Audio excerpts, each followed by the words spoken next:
This conference will now be recorded.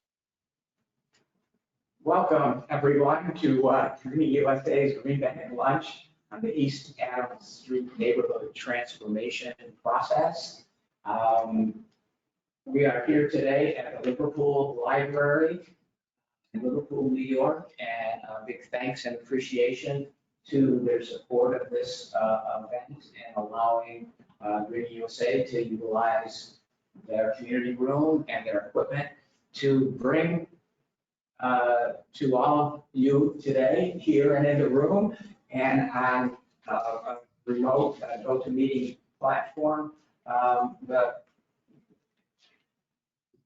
first panel, hybrid panel discussion post-pandemic, although last month we had the mayoral forum, which was a hybrid event as well.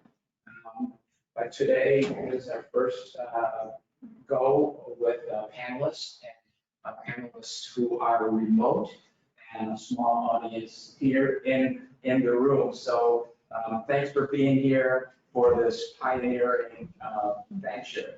Before I introduce the program and the panelists a bit, I'm going to just turn it over to Diane Brandley, the president of the GreeningUSA Board of Directors and our council director today here in the room.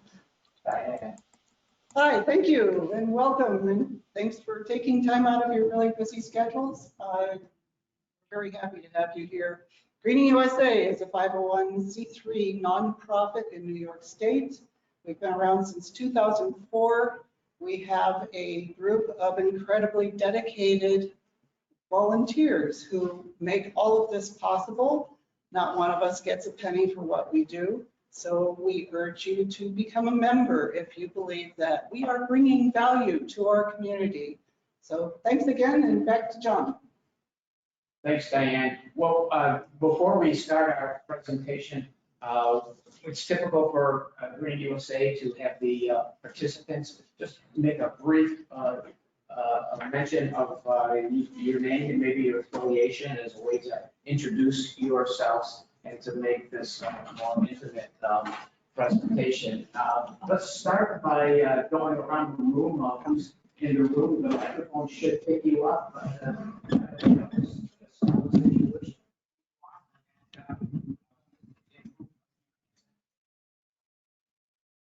Speak in your outdoor voice. There will be no library in Shilshing. So, Bob, you want to start? Yeah, Bob Haley, and I'm an architect and a planner working with the city and in terms of sustainable planning long-term future. Linda Malik, former community organizer and board member of Inclusive Economy CNY. Rhonda Hungerford, member of CNY Solidarity and the League of Women Voters and just a concerned citizen. Devin Howell, I'm with Senator Joe Manchin's office, and also as a private citizen, I'm very interested in this. Yes. Good afternoon. My name is Derek Carr, and I'm also from Senator John Manning's office. And I'm a longtime resident now of Syracuse. I went to Syracuse University and have always wanted my situations existed the way they exist there in that footprint of I-81. Anika Flagg, community organizer, venture advocate, activist, evolutionist, and a member of I-81, and a concerned citizen as well. Thank you. Now, how about the people on the platform? I don't know how best to point you out because I don't know your names, and all I see are your over here. Okay. We have Laura. Yeah, are you looking for Laura Seib? That's me. I'm a graduate student in landscape architecture at SUNY ESF, and I'm just interested in learning more about the project. Thank you. Madonna? I'm Madonna Millershin with VIP Architecture. Just interested about the project and the transformations happening. Thank you. Owner?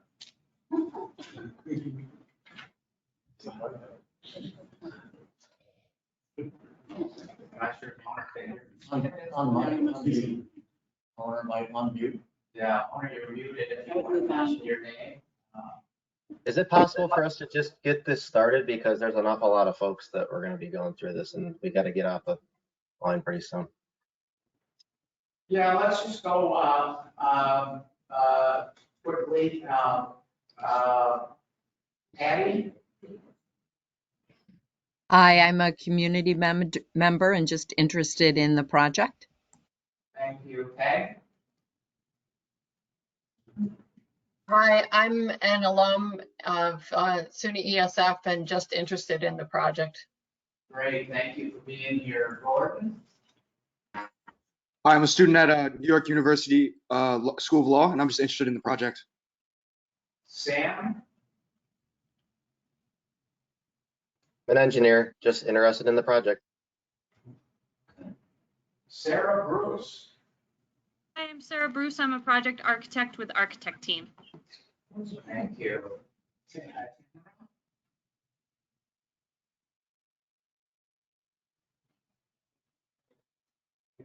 Tom Monzo? My name is Tom Manzo. I'm an engineer for IPD Engineering and interested in learning more about the project. Thank you. Thank you. Scroll down.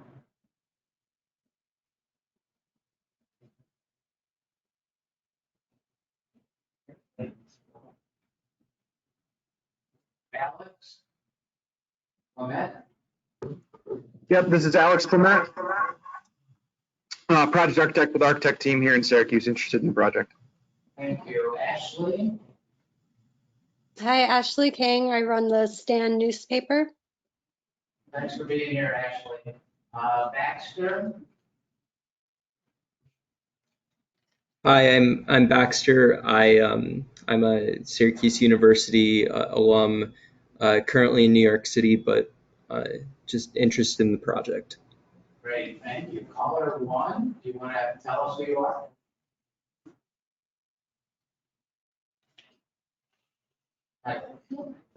Sure. Charles Russo?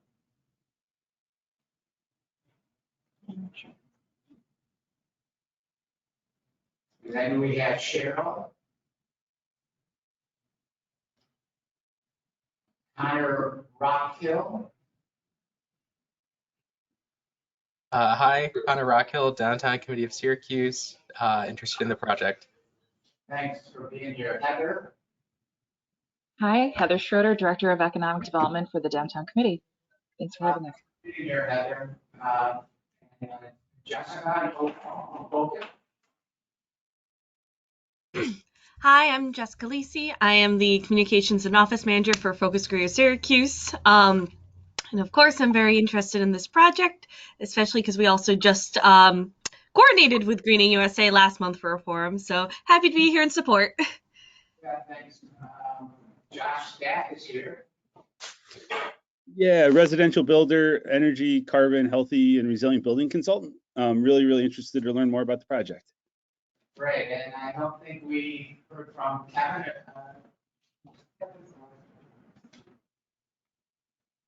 I'm Kevin Schwab. I'm with Center State CEO. Thanks for putting this on today. Great, thanks for being here, Kevin. Okay, so with that, I want to, before I introduce our Kevin, I want to just express my gratitude to Barry Lentz who helped organize this and work with Stephanie to pull this program together for GreeningUSA. You know, we hope to hear from our panelists about the status of this East Adams Street neighborhood transformation, what Blueprint 15 is doing, how the purpose-built model is working on here with this project.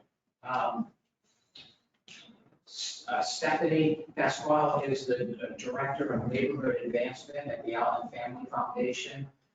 Their mission is to build responsible and vibrant Central New York, and she serves on the board of directors of Blueprint 15 and has previously served as the interim director of the organization. Formerly, Stephanie has been and served as the commissioner of the Neighborhood and Business Development Department for the city of Syracuse, and has extensive experience in the past having worked in housing at home headquarters in the Worcester Community Housing Resources and the United Way of Central New York. She has a master's degree and a Bachelor of Arts in Policy Studies from the Beswell School. So Stephanie, we appreciate you being here doing this. We also have William Simmons, Bill, known Bill for some time, working together with the city of Syracuse. Bill was a native of the Bronx, but came to Syracuse in 1975. He served as director of our airport. At one time, he served as a commissioner of education on the city school board, and also served as a district counselor from 2000 to 2008 here in Syracuse. He's a graduate of Syracuse University and received his Juris Doctors in 2004, member of the board, or the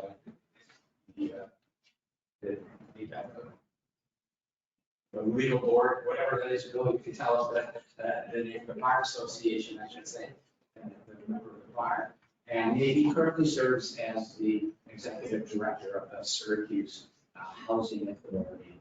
And last but not least on our panel today, Brian Green calls himself the community quarterback. And he has a master's degree in television, radio, and film from Syracuse University. He's a football player and studied communications at the University of Rhode Island. And he's local. He's a graduate of Program High School. Recently was appointed as executive director of this after having experience working with coordinated care services as a consultant and the for innovative solutions in human service delivery. His assignment here is at Napa County was to serve as the manager of the county's Promise Zone initiative, which works to match the emotional and behavioral needs of students with effective targeted innovations. Before I turn it over to our panelists, I'm going to hear from Bill Simmons first. So Bill, you're up on deck. I want to say that recently I ran across an article in The Nation magazine that talked about the situation in Buffalo, which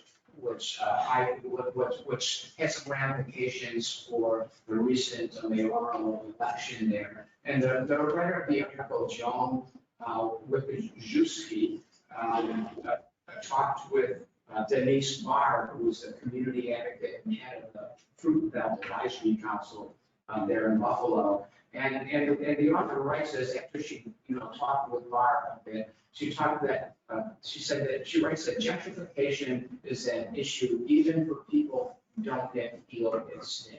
There is a degree of homogenization as village-like neighborhoods lose their character, as local businesses are priced out. There is simultaneously the divided city, where in some areas vast tracts of decays and children's message. If you're a poor person, if you're a person of color, we don't have anything for you. Ultimately, it is a question of the social compact, as the people as a whole have not been invited to imagine a city that is a healthy place for all its members and what development to that end without displacement might promote. Let me just say that again. Ultimately, it is a question of the social compact, as the people as a whole have not been invited to imagine a city that is a healthy place for all its members. I'm looking forward to hear from our panel today about what they are doing to help make this city of Syracuse a better place for all its members. So with that, Bill, I'm going to turn it over to you.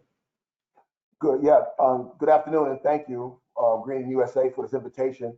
And we're always excited to talk about this transformative project. Can everyone hear me okay? Good, good. And as you can see from the slides up front, East Adams Transformation Project with Blueprint 15 and SHA, and we'll just start here with the East Adams some of the demographics for the neighborhood under which we're looking at. And so the blue line sort of outline probably one half of the public housing developments in New York, in Syracuse, New York, that's under the Syracuse Housing Authority jurisdiction. You know, that includes Pioneer Homes, which has about 600 units, built in 1937, the first housing authority in New York State and one of the first 5 in the country. McKinney Manor, 75 units, and Central Village and Almus Olver Towers, another 450 units. And so, as you can see from the demographics, especially when you're looking at the median household income of $13,000 a year before taxes, you know, it's and to have this many people on that footprint, you got a real concentration of poverty in this neighborhood, and that was one of our goals, one of the main goals in looking at the project, trying to determine how we can best deconcentrate poverty. One of the other initiatives that germinated at the time when I started at the Housing Authority, which was back in 2007, and I've been there ever since, was the fact that HUD, there was a $70 billion backlog in deferred maintenance nationwide.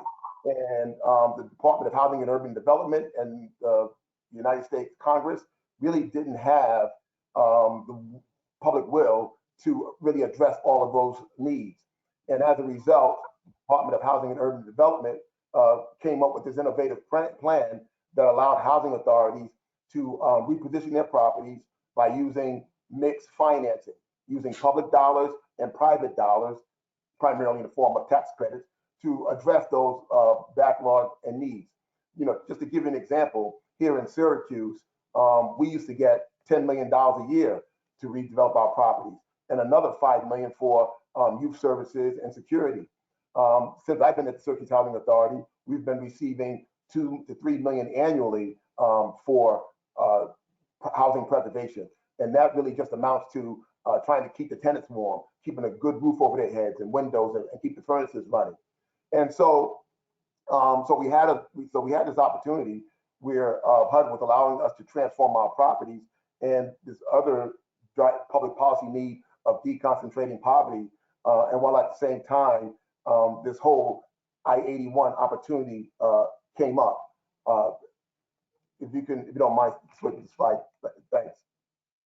And so when the I-81 opportunity arose, there was a great, at that time, 10 years ago, we really didn't know which way the Department of Transportation was going to go, whether they were going to widen the highway to federal standards, which would include a taking of some of the public housing property, were they going to go with the street grid?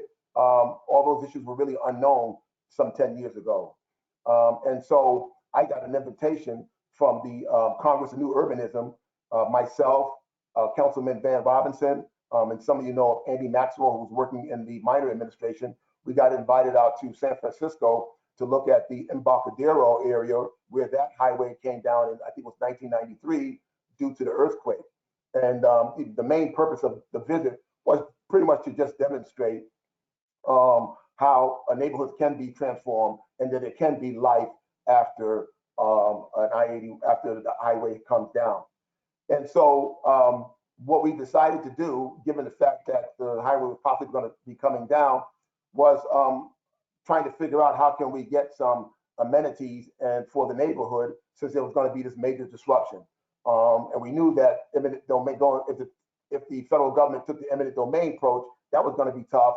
But that's when we discovered President Clinton's 1993 environmental justice executive order, which says for any disruption in a low-income community or community of color, there had to be mitigations and enhancements.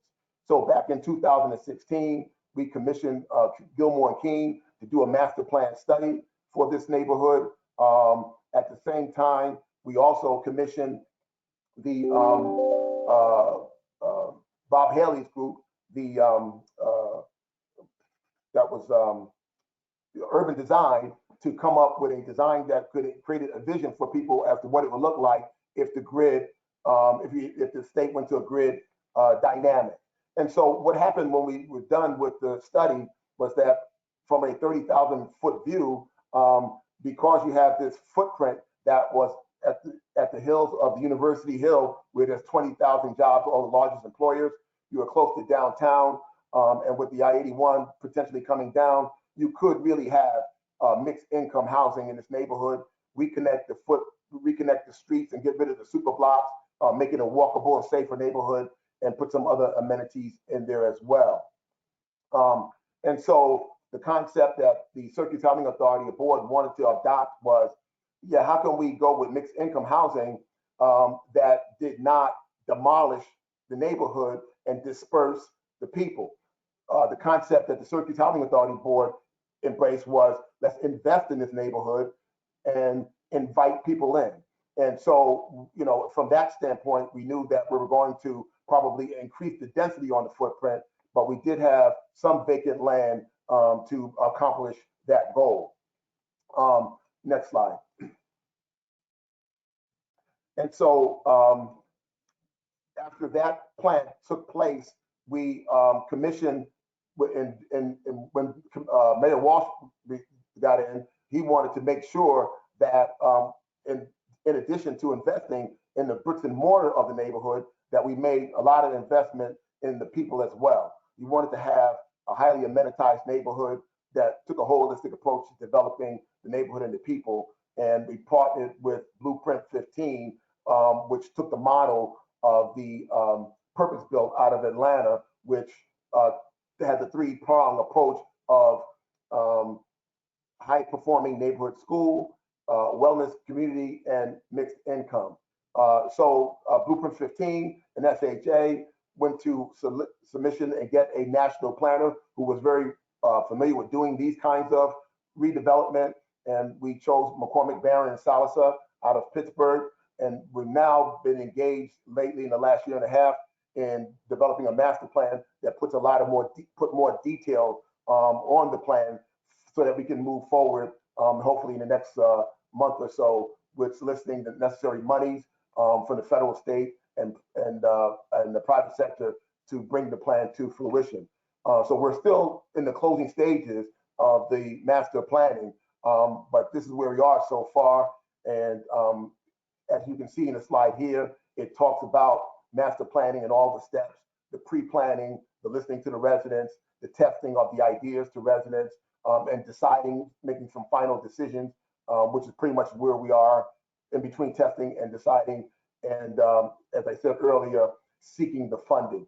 And so, you know, we've always taken the approach of, you know, we're going to move at the speed of trust with residents, because this is a big endeavor that really requires them to understand how we're going to transform the neighborhood, and it was going to be to their benefit. So you can see from master planning, and listening to the neighbors, that they've come up with a number of strengths, weaknesses, and opportunities.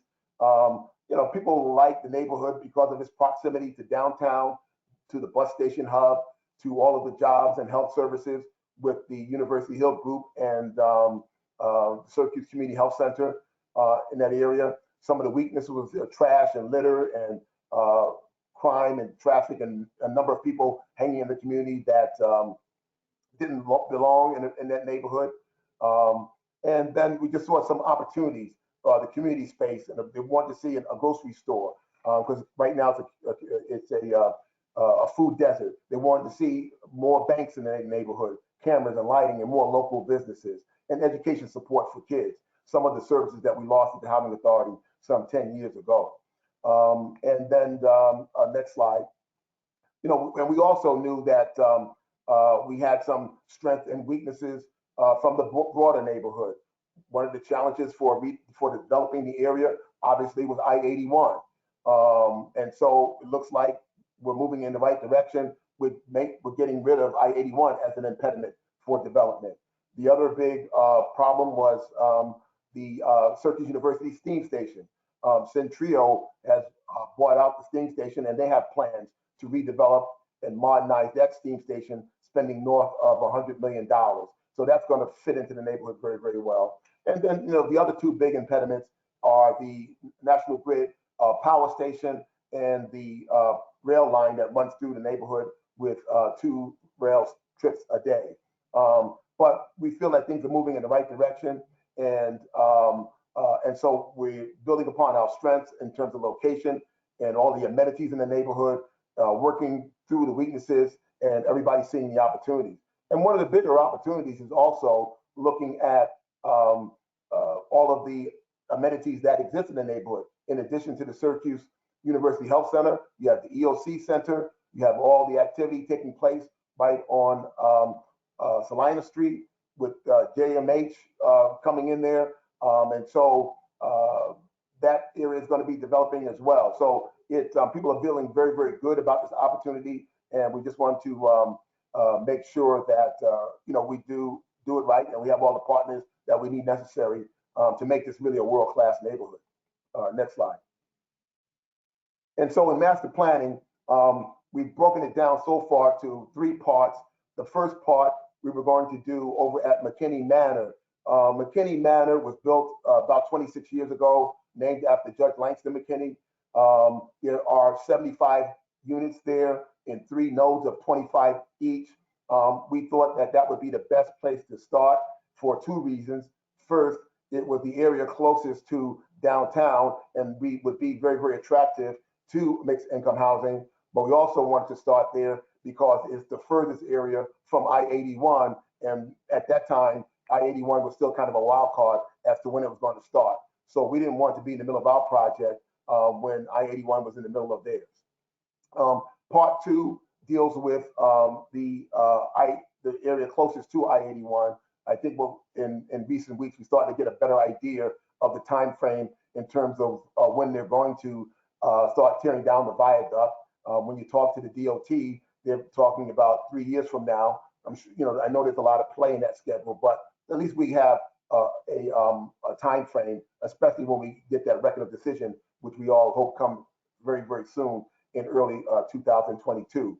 And then the last part of their plan deals with McKinney Manor, deals with Central Village and that area that is furthest away from I-81. And so it's basically in 3 parts. And we're talking about a project that's probably well over a 10-year period of time in which is going to take place. It's a project that will have to be done in phases because the Syracuse Housing Authority does have some vacant land that we can use as swing space. And that will allow as many residents who desire to stay on the footprint while we redevelop. So you move a checkerboard approach where you move some residents to a new development or existing developments on the footprint. You tear down the old, you redevelop that with your mixed income, affordable housing. And then in the old area where you emptied out some of those spaces, tear that down and redevelop those areas as well. We feel that approach really helps keep the greatest number of people on the footprint and allow, so that when we're all said and done, they can really, existing residents can take advantage of all the redevelopment amenities that will be put in place. And so we're very, very excited about this project and where it's going. We have a great deal of support from the state in this initiative. And also we have a great deal of support. Looks like we're going to get a great deal of support from the federal government as well. Now, the key thing to know about this redevelopment is that we're applying for a federal grant called Choice Neighborhoods. And Choice Neighborhoods is designed to give you some startup money to do exactly what we're trying to do here. Transform a neighborhood, make it mixed income, and bring in some real amenities to help residents grow and prosper. And so the Choice Grant initially brings in 30 to 35 million. It pays for infrastructure, some of the infrastructure work. It pays for resident amenities and service groups like Group of 15 and others to come in and work with residents. And so we're very, very excited. We're looking for that to be one of the big catalysts in getting this project going. Next slide. And so this is a little bit more detailed development in terms of how we're going to try to reconnect some of the streets. Down here in the Pioneer Homes area, we have Jackson Street that we'll hope to go all the way through. Monroe Street, make that all the way through the state. and even break up the McKinney Manor, all making the neighborhood more walkable and more friendly and more accessing different resources. In the middle of the street will be a walkable neighborhood that connects Wilson Park to Rosler Park. And so you can see some of the level of additional houses and density that will have to take place to meet the one-for-one replacement that HUD requires for the residents, existing residents, but build upon that for your affordable housing units and your market rate as well. Next slide. And so this is a rendering of the increased capacity, but also some of the throughway streets and what the potentially will look like, the first run of ideas and listening to the residents and some of the testing that we've gone through, and we're bringing these ideas back to the residents for their input and to try to come up with that final plan that we can submit to HUD for that choice neighborhood grant. Next slide. I'm sorry, let me put next one. Thanks, Bill. Yeah, and I'll turn it over to Stephanie. Thanks so much, Bill. That was a great overview and great history. I learned something every time. So many of you might be asking sort of, Bill described this giant project, all the things that are going on, but who the heck is Blueprint 15 anyway? And how do we get involved in what are we up to? So along some of those same time frames that Bill mentioned, some community leaders had observed this project or this effort that had happened 26 years ago in the city of Atlanta called the East Lake Project, and really started thinking about looking at neighborhood revitalization in a different way. I personally have been involved with affordable housing for over 20 years, and while I'm very proud of the work that we've done, it's often very siloed, right? It's just the housing component. It is providing up maybe a higher quality, safe place to be, but some of the other supports for economic opportunity and economic mobility and choice aren't embedded within there. So this purpose-built model, and Bill gave a great overview earlier, really tries to do that. So it looks at housing in the ways Bill talked about increasing opportunities. So you don't have to move out of the neighborhood if you start making a little extra money. So that's where the mixed income comes in, that we can have choices within the neighborhood from the multifamily type rendering you saw to townhomes to single family homes.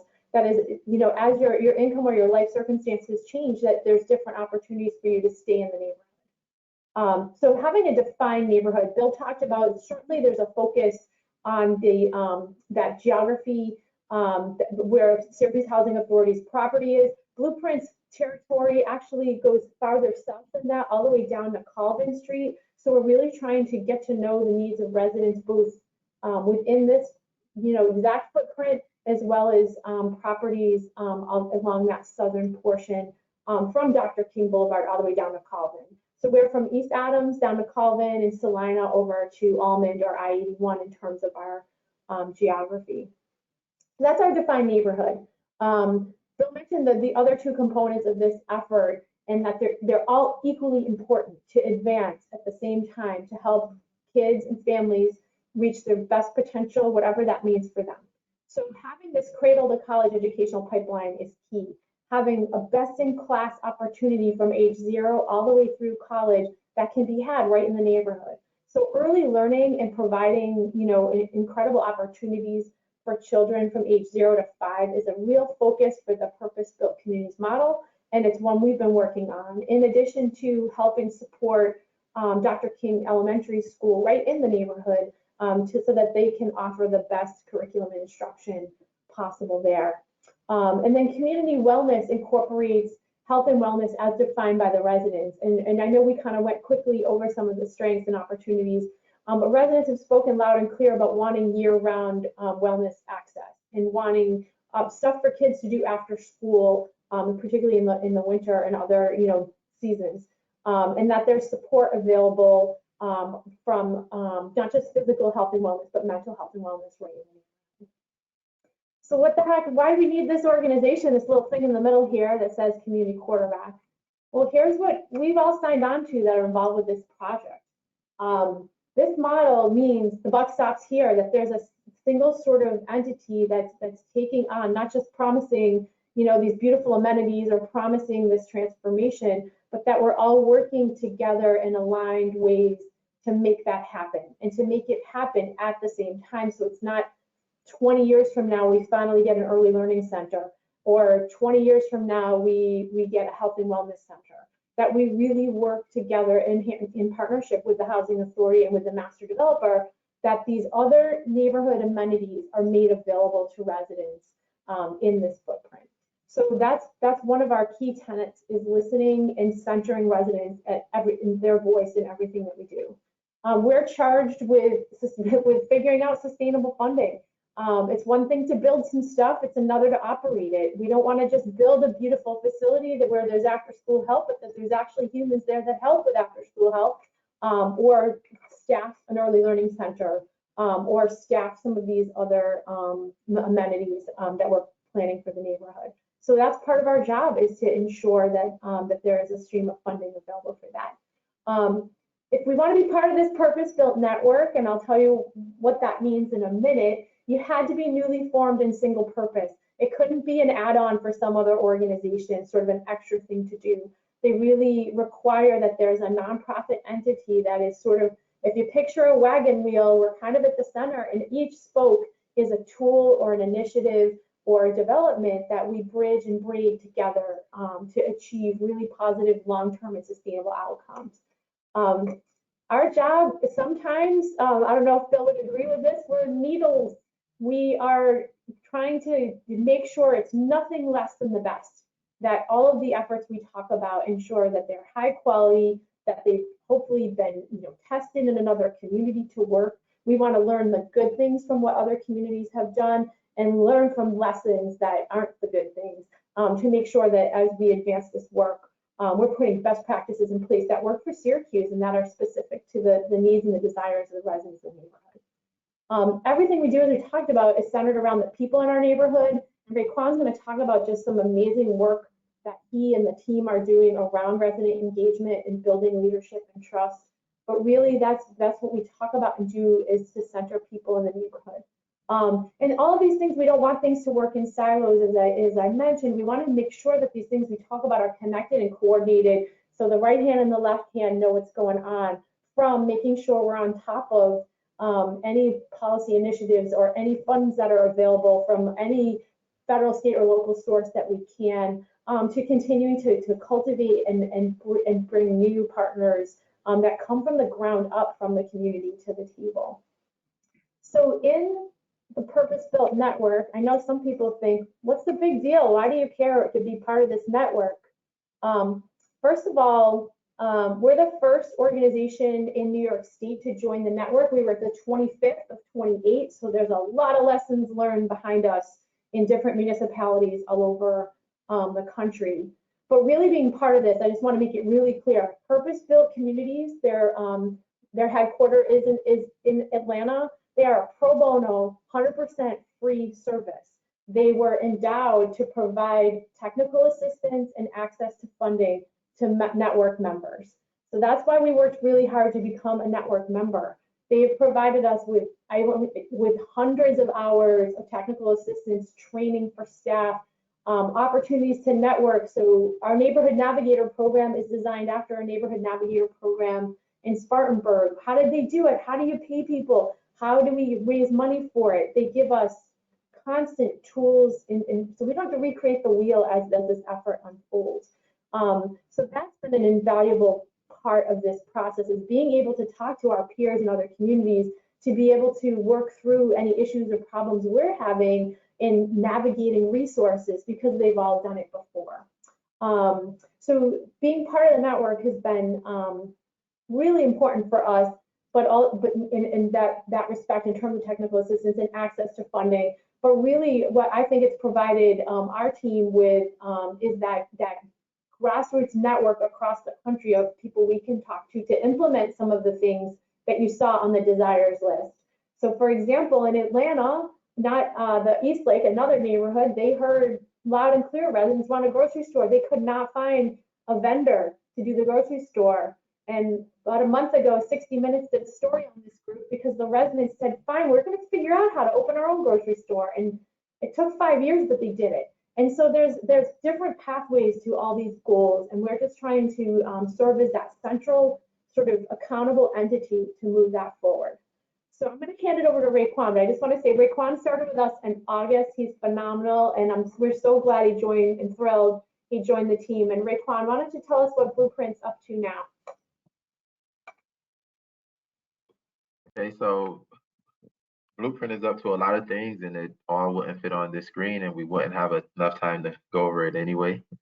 But we are currently in the process of building our staff capacity, working with our board, and we're actually right in the thick of things for applying for a grant from the CDBG for the Housing Trust Fund. We have Housing Trust Fund money, and we want to allocate that to those residents. I'm sorry, not residents, but small landlords and homeowners in our footprint so that they can improve their homes. Stephanie briefly mentioned the resident leaders in trust, which is our community navigators. Those are the resident leaders. They are charged with building trust between Blueprint 15 and the community. They all live in the neighborhood, and they see the people that is in their neighborhood every day. They have conversations with them. They engage with them so that they can participate in some of these events that we have that I'll speak about later, and to get their input. As Stephanie and Bill both mentioned, that we want resident input so that they have a say so. Too often, communities are redeveloped and no one talks to the residents to ask them what they want, how they feel, or anything. And we want to make sure it's done differently this time. Next slide, please. So here is our board of directors. We have a dynamic board of directors. Bill and Stephanie are both on our board. So that's representation from the Allen Foundation and the Syracuse Housing Authority. There's other members from the SHA on our board as well. We have everyone from city government to county government to business owners, other non-for-profit organizational leaders. We have common councilors, city common councilors, county legislators, pretty much any stakeholder or person of interest within our footprint is represented on our board of directors. This is a dynamic board with a lot of reach throughout the community, city and countywide, and also state. This helps us to move things forward because we have people in position of power amongst a lot of different sectors that's back in Blueprint 15. So it makes me feel a lot better and a lot more confident that some of the things we're looking to get done can actually be accomplished. Next slide. And then here is our organizational chart. Our director of community partnerships is Arlena Harris. Very talented individual. She's also from the city of Syracuse. She's from the footprint as well. She's more of the southern part where it's more houses versus apartments. She manages our navigators. That's why you see the neighborhood navigators underneath them. But they do a lot of events engaging the community, and she's leading the charge with that, with the support of Tara and Sabrina Sherman and newly added Salma. We have a lot of new Americans in our footprint. A lot of them are Somalians and speak Somali. They also speak other dialects of that language, and they speak other languages such as Swahili as well. And then we have a Spanish-speaking population. So it's a very diverse neighborhood, even though most people would think of that neighborhood as primarily African-American. We are the biggest demographic there, but we have a lot of other demos as well. It's huge to have Salma because she's a younger individual. She's in grad school at Syracuse University. She speaks Somali, so she can help us reach those people that we weren't able to reach before to make sure this effort is inclusive. Tara and Sabrina are the veterans. They've been around since the beginning. They've also sit on boards and tenant committees for Syracuse Housing Authority. So they're very influential. They have a lot of knowledge and information. Sherman is not that new, but new compared to them. All three of these individuals lived in SHA well beyond 30 years. So they have a lot of knowledge and experience of how things function within SHA. They've seen the changes. They remember how it was prior, and they understand how it is now. So to have them speak on our behalf and speak on behalf of the residents really drives things forward.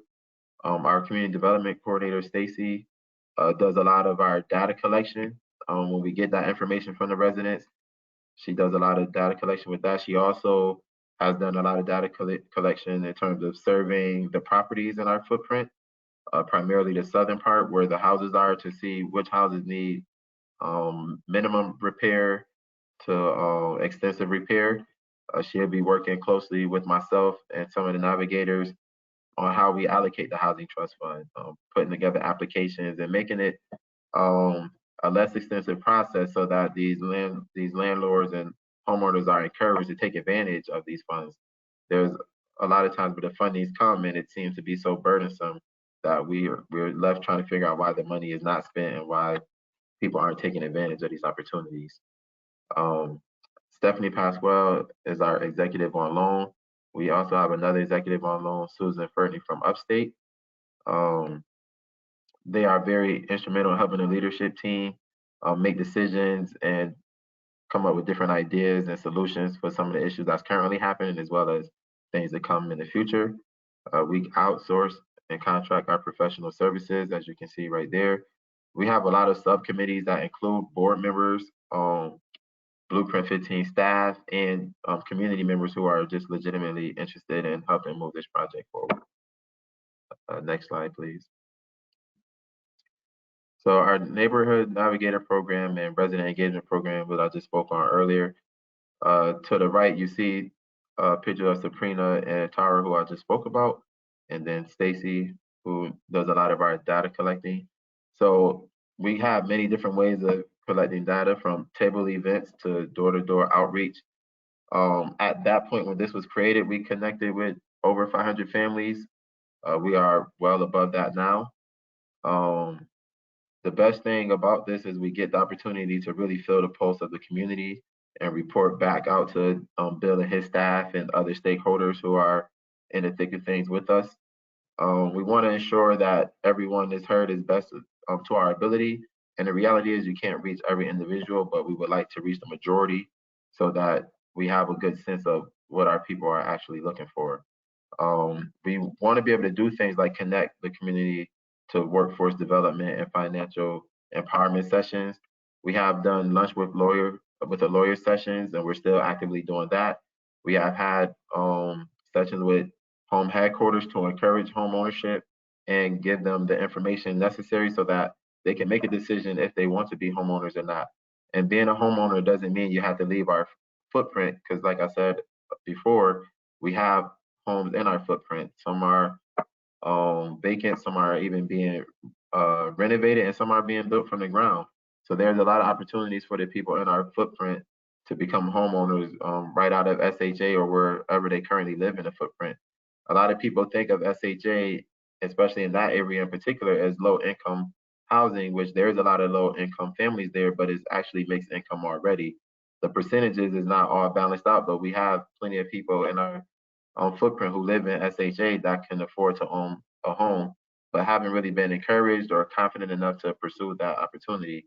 So we have to work with them to see if that's something they actually want and then help them along. So from our tabling events to our outreach events, we have been working with SHA to collect a lot of data, to have these informational sessions, to give our residents the opportunity to be heard and take into account to the things that they're telling us. We are advocating strongly for the residents that the things they say are included. Bill is really heavy on that. Stephanie and I are really heavy on that, and our board is heavy on that. And it helps that we have the backing of the City of Syracuse and Onondaga County. Next slide, please. Thanks, Raekwon. So just to kind of wrap it up, we talked a little bit about, where the project is at from a planning standpoint. All of the other folks of that wagon wheel, if you will, involve, again, designing and figuring out the pathways to these other strategies. There's certainly a housing strategy, but the education and health and wellness. So we have an MOU between the school district and Blueprint 15 with purpose-built schools and working with the leadership team at the school, again, to bring some of those best practices right here to Syracuse.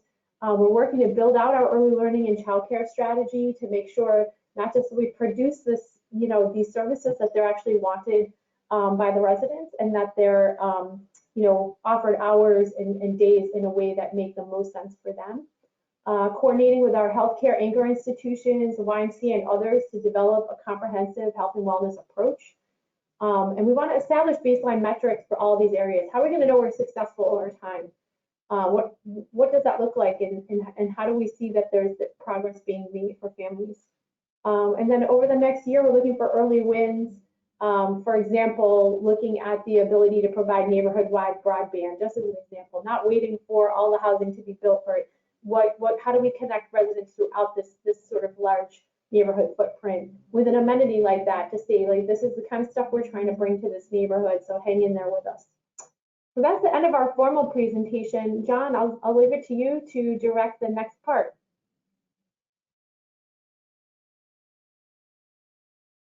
So, Stephanie, I had a question about whether your slides would be available. Yes, I can make those available for sure. Can you put your email address in the chat box for people who would like to get the slides?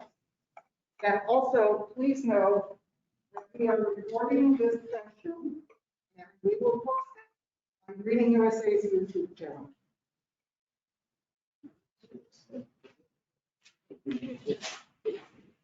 Yeah, so now is the time for some other questions, and there are already a couple of questions in the chat. I'm not sure who's the best to address them. The first one was from Baxter. Actually, he has two questions here. The first was about surface parking. And as you can all see in the chat, why is there so much surface parking intended? I'm not quite sure if there was the slide that depicted that. Baxter, do you want to vocalize that question? Sure. So I want to sort of acknowledge the fact that Syracuse is one of the least car-dependent cities in America, with over a quarter of households not owning a car. And I was sort of looking at the site plan slide, which shows that while the city blocks will be sort of outlined with very urban buildings, that the interiors of the city blocks are currently depicted in that site plan as massive surface parking lots. And I was wondering, sort of, is that the best use of land in this situation? Could that be, given to more housing capacity, more business capacity, or does that sort of need to be such a large amount of parking? Yeah, well, I'll take the first stab at it. You got to remember that the density is going from right now 1,000 people, 1,000 units on the footprint to maybe 3,000. So you're going to increase the density living out there.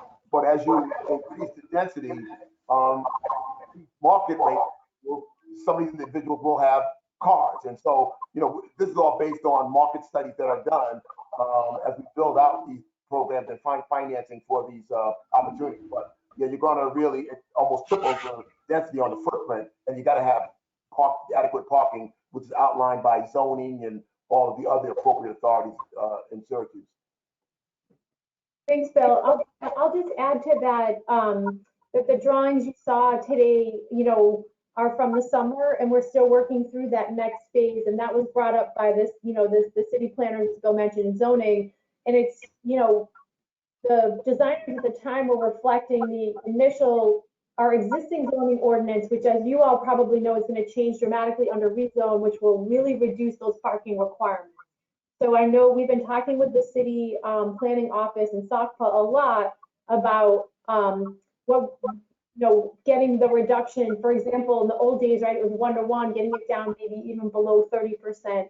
And that is exactly what we're aiming to do and working through. So I think the next version of the site plan that you see will have a dramatically reduced sort of coverage for parking.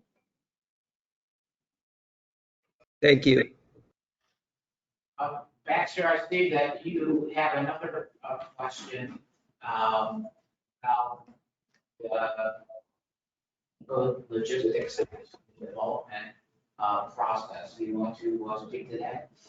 Sure, I could speak to that as well. So, I I was curious in this project if there's sort of going to be one development partner overseeing sort of the entire site and project, or if the site is going to be split up into small parcels given to different developers, which sort of if the site can be split up into smaller parcels for different developers, that might be less control in the hands of one group to deal with, and additionally more resilient and varied outcomes between the different properties over time. So just curious what the approach with the number of development partners is.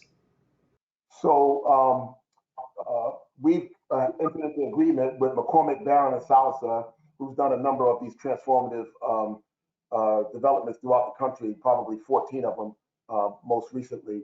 And our goal here at the Housing Authority, especially in the Housing Authority, is to make sure that we have one person to go to for the planning and the redevelopment and coordinating all the street amenities. And so while McCormick, Barron, and Salsa may use different developers and contractors with different portions of the development, it will be one master planner and one developer that the Housing Authority will hold accountable. Thank you. Thanks, Bill. I think I'll just add to that. I'm sorry.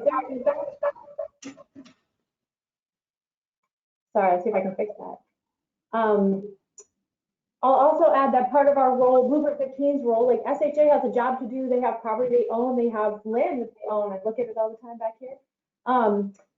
But also there's other opportunities within the footprint that Blueprint's looking at in terms of site assembly, and the land bank owns quite a bit of land in the footprint. There's different, so we are looking at the neighborhood in its entirety, not just the actual land that SHA owns, which is, they own a fair bit. Like Bill, the SHA owns a fair bit, but there are other opportunities along Salina Street and some of the ribs, if you will, the streets coming in, where we can do some site assembly and, again, find locations for these other amenities that we want to see in the neighborhood.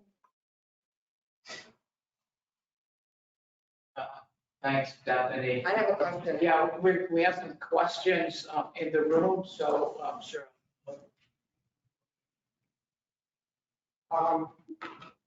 Yes, Anika Flag here. I have a question because I'm concerned we say mixed housing and we know that right now in those areas it's already mixed housing.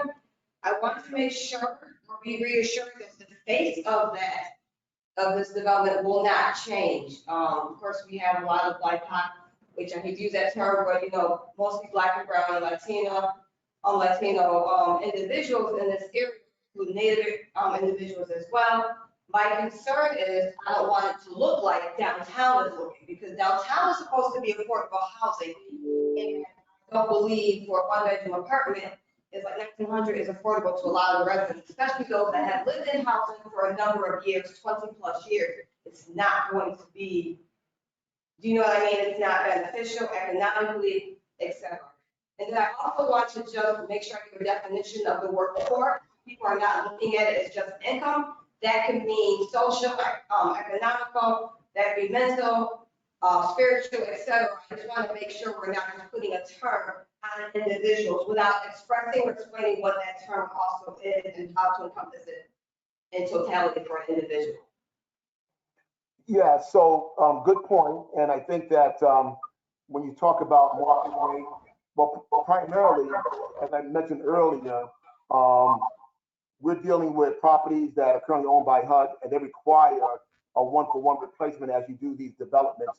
So that almost ensures that everybody who's on the footprint and want to stay in the footprint will be given an opportunity to do so.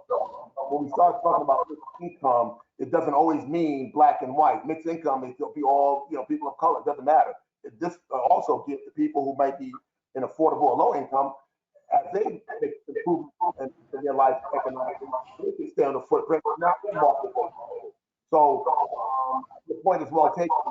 that we, try to, between the Department of Housing and Urban Development, the SHA Board of Commissioners' commitment to the residents on the project, I don't think we're going to have that problem. I just definitely might want to add anything. Yeah, thanks for that, Bill. No, absolutely. It's such a great point. I'm so glad you voiced it, and to make sure we put it out there as clearly as possible. Bill mentioned one-to-one, so we are not going to reduce any number of currently public housing affordable units. In addition, we'll be building what they call workforce housing, but it's really under, usually around 65% of the area median income, which is below the HUD affordability level of 80%. So there's going to be about 78% of all the housing is going to be, some classification of government mandated affordability. And then about maximum of about 22% would be market rate. So if those ratios hopefully make some sense to you, you can almost picture as we're increasing density, we're also increasing the number of affordable units in the footprint, as well as one-to-one replacement of the public housing, and then building some new low-income housing, tax credit housing in there as well. I have one more quick question. Anika Flag again. Because I know, like, say, McKinney Manor was named after Judge Langston McKinney, and within that you have Enfield Terrace, Chavez Terrace, and also Latimer. Will those namesakes still continue to be there? Because I think it is important to continue that history and have that, so more of a landmark, more or less. So we're trying to rely on the residents to come up with a lot of the naming and input for the neighborhood as well. So I don't know if it's going to remain the same. I can tell you that probably 5 years ago, when I drove through the neighborhood with Judge Langston McKinney, he had no problem with redevelopment of the neighborhood. So yeah, he personally drove through the neighborhood with me over 10 years ago and knew what was going to happen. And he had no problem with the name change. But that's going to be up to the residents. Will have a lot of input as to what those future developments will be called. Well, I meant more or less even have like a sign, not necessarily like each building be named, but some type of, landmark, like when you go walking at like Inner Harbor or something, you see these landmarks, any type of park, you see something stating that history that's there, so that's not necessarily lost. Yeah, so good point. And I think history has been a key theme that's come from the residents, trying to keep some of that history. So no, your point is well taken, and that's some of the feedback we've received from the existing residents as well, and some types of signs that can speak to that. Yeah, it's very, very doable. Yes, thanks, Bill, for that. I agree. History and cultural component of the project is a good idea. And also, Josh Stack has raised an issue, which was on my mind as well. And Josh writes in the chat, do any specific sustainable building goals or targets exist? Healthy building, resilient, low carbon, equity standards, and what's the process for including those things in this project? And Josh, if you wish to vocalize your question yourself, feel free to unmute and do that. But I think your question is pretty straightforward. Yeah, you said it well, John. Thank you very much. I didn't hear it. Can you repeat it, Josh? Yeah, I'm sorry, John. Our chat, I'm not seeing any of the questions you mentioned in the chat. The chat I have doesn't have those questions.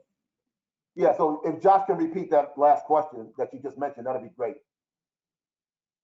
Yes, I really appreciate the presenters' time today. My question went to goals of the initiative in terms of sustainability, whether it's healthy housing, creating more equitable housing, or zero carbon, really what the sustainable goals are at a really big level. And thank you very much for the great presentation. Sure. No, we have partnered with the National Grid to do as much net zero as possible, also with the Center for Excellence.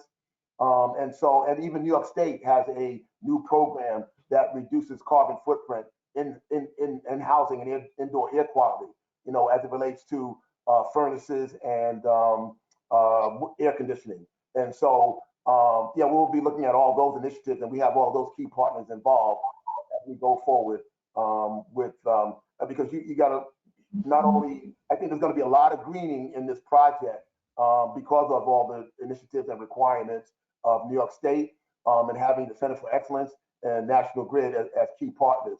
National Grid is always trying to reduce the grid portion of it. They know that there's an overload there. And so, yeah, they're key partners for us as well. Syracuse Housing Authority has built a number of developments. Freedom Commons is one of them that has met all of the LEED gold standards in New York State. That's on our footprint. And the Homes of Syracuse, another 50 homes that we built using the New York State 9% tax credit program and LEED standards. So that's a very, very good question and a strong commitment for everyone on this footprint.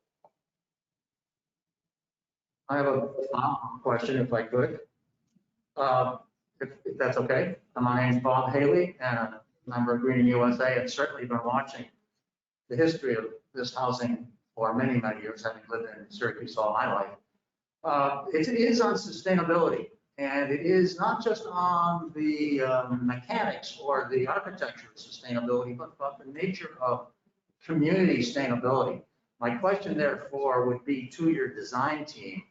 And are enough accesses to jobs and transportation being included in the physical plans that are developing? And I can see that you're somewhat at an early stage, and a developing stage, but our cautions in terms of sustainable community would be is to involve new approaches to bus access to jobs. In other words, let's make sure this new Blueprint 15 simply does not just provide housing in place, but housing in life cycles. In other words, opportunities for people to live, be educated, get to jobs by the support to that housing.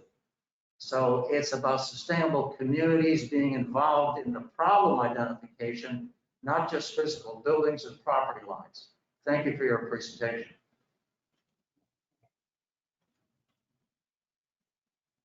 Those are great points, Bob. Thank you so much. And you know, we are trying to think in those ways as we approach all of the aspects of the project, including, you know, having such a fantastic employment workforce development partner right in our footprint with the EOC and some of the plans that they have to construct the applied training lab right in the neighborhood, as well as connect families. Like, again, this idea of having different housing typologies and opportunities as people's lives change, as their income changes, that they can continue to stay in place and stay in the neighborhood and thrive in place. But thanks for the comments. Those were great. You got another question in the room? I have a question. Thank you for the presentation. My name is Linda Malik, and I'm on the board of Inclusive Economy CNY, which is an outgrowth of Westcott CDC from many years ago. So we are a local organization working on communities to bring equity where there has been disinvestment. So as you talk about purpose-built communities, which I love the idea of that, but Syracuse has a long-standing history of being a very project-oriented development as opposed to something that works comprehensively for all. So while we hear about the aquarium, I live on the north side, being built, I drive down Butternut Street all the time, a completely disinvested neighborhood. And I'm fearful that we're going to have pockets, as we continue to have, of working here and helping certain communities while the communities just adjacent to them have zero investment. So I'm wondering if you're thinking about how do we ensure that there's a continuity throughout the city, so this becomes a destination not because of a thing like an aquarium, but because there's vibrancy throughout the community where people can have their own businesses, where people want to maneuver from one community to the next because it's an exciting, vibrant community. Have you thought about that? Have you thought about it spider webbing out more? I'll just add that from our footprint, the Syracuse Housing Authority, you know, we anticipate that just naturally when you do a project of this magnitude, where you have mixed income housing, it's the kind of thing that most employers say are critical for attracting and retaining employees and employment. So I think from that standpoint, it will help. Now, outside of our footprint, Blueprint has talked about they're developing housing in a broader footprint that goes way out to South Salina Street, and almost down to Dr. King School, not Dr. King School, down to Colvin. So, you know, we're looking outside of the SA, they are looking outside of the SHA footprint for that kind of synergy and taking advantage of some of the things that are going to be happening on South Salina Street as well. But I think your point is well taken. You know, what we're doing here on this footprint really needs to be replicated in a lot of places throughout the city. And so, you know, from that standpoint, when you're talking about improving neighborhoods physically and improving neighborhoods with in a more holistic way, you know, now you really have to talk about how do you get some of the bigger stakeholders, you know, like Syracuse University, Lemoyne College, everybody sort of pitching in different neighborhoods and figuring out, okay, how do we get these neighborhoods turned around physically, and working with residents to help them maneuver the system in terms of improving neighborhoods and taking advantage of the resources that are out there, and taking advantage of whether it's academically or, you know, or just in terms of neighborhood improvement. But I think that between this project and Blueprint Christine's footprint, we're going to get a lot of synergy in this city as a result. But I'm sure Stephanie has some additional comments. I have another question. Oh, okay. Can I ask another question? It's me, Anika Flag again. I have a question. Where do we leave the SU steam? Where does the SU steam plant stand in this? And also, when we're talking about healthy initiatives for Dr. King School, because we know in that area several of the residents have issues with asthma. Other things from that as well. Yeah, we are looking to hear from the Syracuse University Steam Station was just bought by Centrio, and they're looking to spend north of $100 million to redevelop that site to make it a little bit more neighborhood friendly. So we're awaiting those presentations and those plans to improve air quality in the neighborhood. So hopefully we'll hear something soon. You mean to move it or just to improve where it's not going to be letting out the emissions? To improve it. Thank you. Oh, and I appreciate the presentation from all of you today. You're welcome.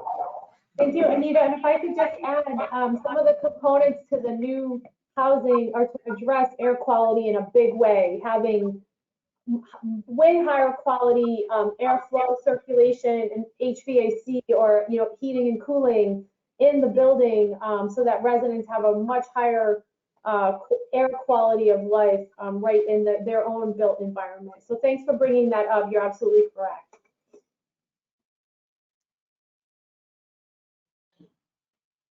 Are there other questions in the room? I do see something out in the chat as well. I have one more when you're done. When you're done with the chat. I think it's Jessica that asked how can people get involved in the project if they're not involved already, and maybe you can talk a little bit more, you know, in general about the community participation process going forward.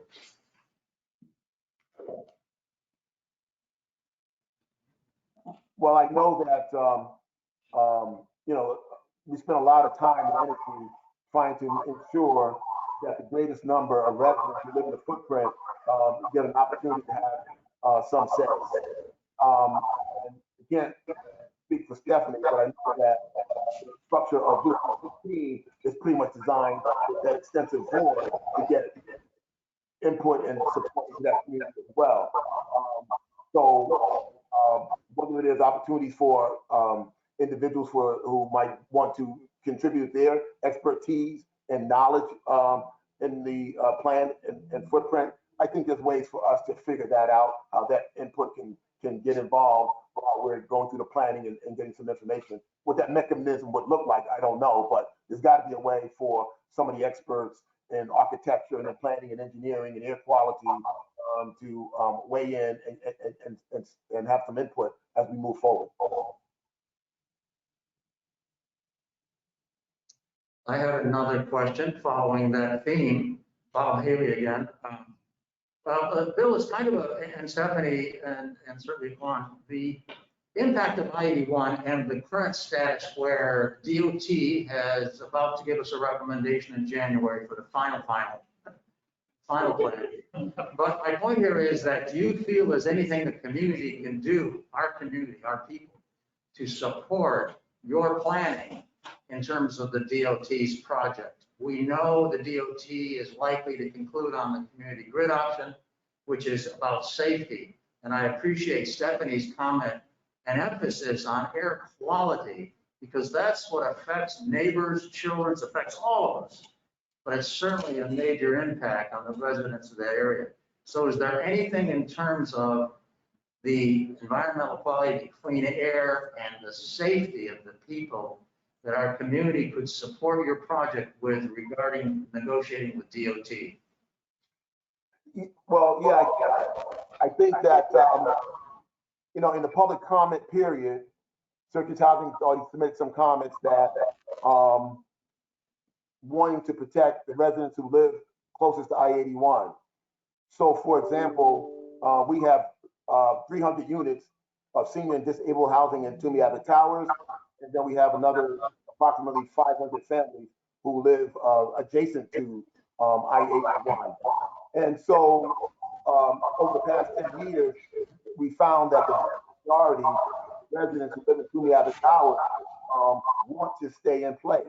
And so, having those discussions with the DOT in terms of, you know, how do we protect the air quality and protect those residents and assuage any of their concerns, we'll need to do that. So whether it's putting in, you know, soundproof windows and air conditioning or air quality systems that protect the residents while the project is going, you know, pre, post, and during, whether we talked about having a health registry for the neighbors in that community, that they can get their respiratory conditions checked pre, post, and during the project.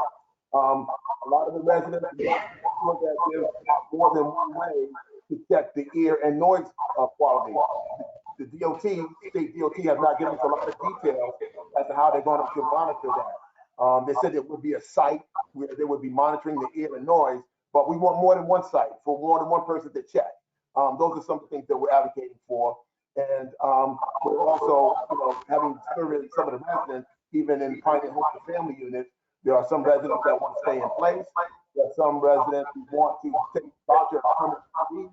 Others might want to be in another area on the footprint, and some might want a temporary voucher. And so we're working with New York State to give every opportunity for residents to have those options as we go through this process. But, you know, assuaging and dealing with a lot of the physical and mental stress that the residents go through this project face.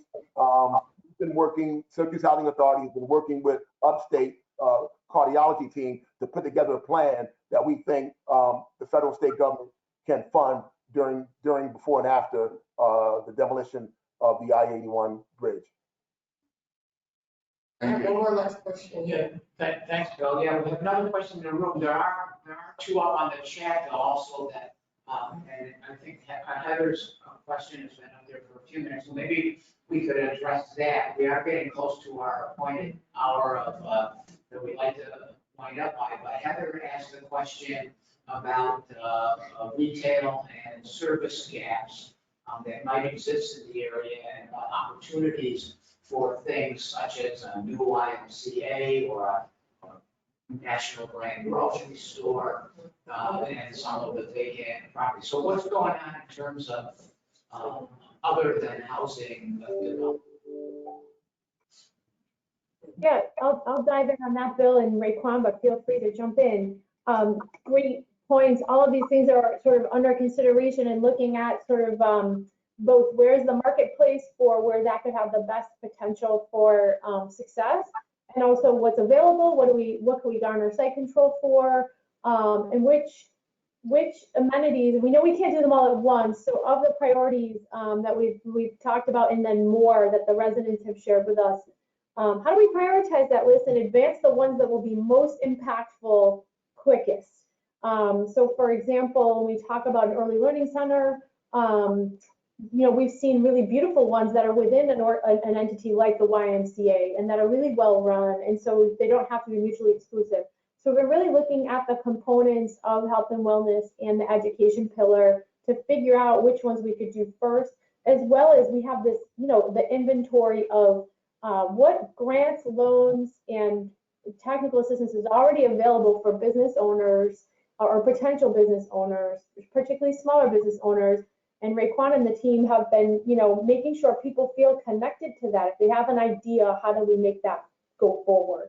So some of the renderings you guys saw, it's hard to see how big the first floor space would be, but there'll be lots of opportunities in different sizes for small business cultivation, for resident owned and driven businesses, as well as larger businesses like that are mentioned here. So it's all sort of on the table. We're just trying to get through this first sort of iteration and then figure out what other land or space would we need in order to pull some of those things off.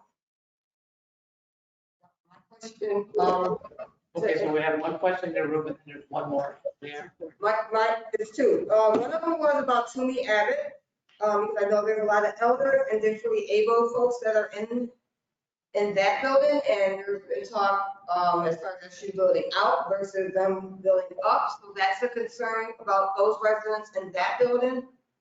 And I know there, for the other part, as someone mentioned about further wide, there is the building that's on Van Buren Street. That was a Boys and Girls Club. If that could be remodeled and redone to be similar to a Boys and Girls Club and a Y combined.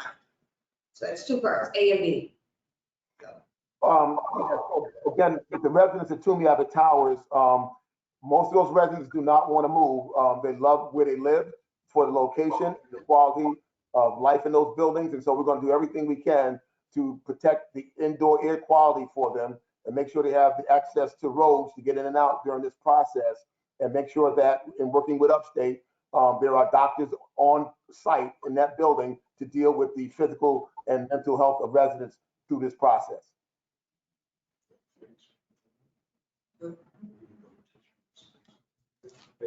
Stage 4. Is that rehabilitation, is that like a stage 4 then versus, or is that under stage 3? Toomey Abbott Towers we're hoping that all this takes place. But Toomey Abbott Towers is really separate and outside of the Blueprint 15 footprint. So that's going to have to take place before they start tearing down the viaduct,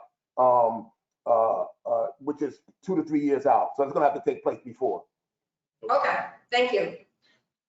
Bill or Stephanie, the question in the chat by Charles Russo asked, will you be guaranteeing 100% of the current residents that they will have the option of staying in the area?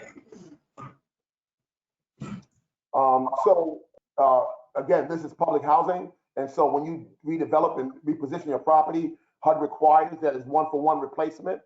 These tenants have a right to return. And so unlike, things that may have happened in the private sector that you hear about in recent times, or what you may have heard about in the 80s and 90s in, Chicago and Cabrini Green. All those horror stories have been improved upon, and HUD has given a great deal of rights to tenants to make sure that there's 1-for-1 replacement in your plan before they even approve it. But they will stay in that footprint. They will not be moved somewhere else where there's other housing so that they don't lose their community. That is the plan, right? But you got to remember, everybody's going to have a choice. We're not going to force anybody to do anything. Right. If they so choose to take a voucher and leave, we think they should have that right. If they want to temporarily leave and come back, they should have that right as well. But nobody's going to be forced to leave. And can you just put a number on affordable housing? Because again, as Anika said, 1,900 isn't affordable, 1,100 isn't affordable for most people. So do you have a range of what you consider affordable housing? Or is there an agreement that they will get the subsidies necessary to live there? So I'm just curious how you think about that. Well, in terms of subsidies that they have now is the subsidy that they will have in the new development. That's what they're going to have. And so that allows them to live in there. Just because we're going to have some market rate development, we will also have the units that the tenants are currently in, they will be subsidized in the same form and fashion. So they don't have to worry about the incomes are not going to change. So I you mean, don't the want rates to are not have going a to change. number on something. You don't want to say 800 is affordable housing. You don't want to put a number on it. Oh, affordable, it's all defined by the area median income by, federal and state guidelines. So I think that if I'm not mistaken, affordable tends to be in that $800 range, where it might be a little bit less than $800, $800 above for market rate. But yeah, it's all outlined. Stephanie, I don't know, you might help me out on this one with terms Yeah, of. no, just to be super clear, right now, if you live in public housing, Bill knows it the best, you pay 30% of your income, whatever that is. So people pay as low as what, Bill? What's the lowest rent right now? $50. $50 up to, $750 if you're 30% of what you make. That is the definition of affordability with HUD and with a lot of these government sources, is that a family should not have to pay more than 30% of their income on housing. So whether it's one of Bill's, again, these 1,000 of these public housing units that have that level of project-based subsidy, as well as now new affordable units, if your income is X, you pay 30%. So in the example of, like tax credit housing, the rent is likely around $500 if you're making, I gotta do the backwards math, whatever, 30, that would be your 30%. Even if we wanted to say, let's charge more, no New York State government or HUD is gonna let us. Like, they actually investigate these records all the time. You really can't get away with that. So it would be that the person says, oh, I can afford 30% of my income is $500 a month. That's what I can pay to be in that unit. So each government type of unit has a rule about the 30% of income. Does that make sense? Yes. Okay. I apologize so much. I have to jump. Someone's waiting for me. This was an incredible opportunity. Thank you so much. And my email is in the chat, so please, anyone, reach out anytime.